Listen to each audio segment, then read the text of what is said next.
ঊনবিংশ এবং বিংশ শতাব্দীতে সাম্রাজ্যবাদ এবং উপনিবেশবাদ অধ্যায়ের একটি গুরুত্বপূর্ণ ভিডিও। সেটি হচ্ছে ইঙ্গো নেপাল যুদ্ধ বা ইঙ্গো গোর্খাদের যুদ্ধ।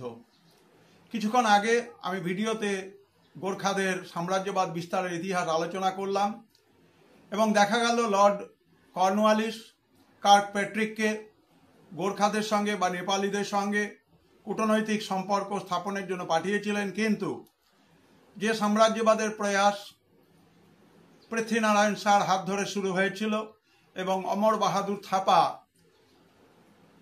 বাটোয়াল এবং সেওরাজ অঞ্চল দখল করে ইংরেজদের কাছে বার্তা দিয়েছিলেন যে তারা ইংরেজদের কাছে অধীনতা মানবেন না, যার ফলে 1814 থেকে 1816 সালে ইঙ্গো নেপাল যুদ্ধ হয়েছিল এবং এই ইঙ্গো নেপাল যুদ্ধে গোর্খা নেপালিরা পরাস্ত হয় এবং বাধ্য হয় নৈনিতাল, সিকিম, কুমায়ুন, গাহরওয়াল সহ হিমালয়ের উত্তর দিকের বিস্তীর্ণ অঞ্চলের উপর গোর্খা নেপালিদের অধিকার ছেড়ে দিতে এবং এখানে ইংরেজদের অধিকার কায়েম হয়। অত্যন্ত সংক্ষেপে তোমাদের জন্য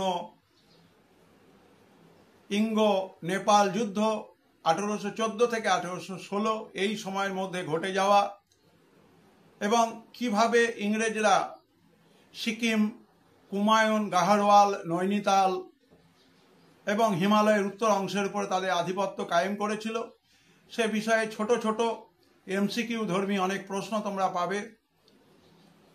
তোমরা এখানে নেপালিদের যে নেতৃত্ব দান করেছিলেন পৃথ্বীনারায়ণ শাহ বা অমর বাহাদুর থাপা বা অমর সিং থাপা, তার ইতিহাস তোমরা জানতে পারলে। তোমরা যে রাজ্যগুলো ইংরেজরা দখল করেছিল তা জানতে পারলে। অন্যান্য ভিডিওর আপডেট পেতে নজরে রাখো in the light off history ইতিহাসের আলো ইউটিউব চ্যানেলে। সবাই ভালো থেকো।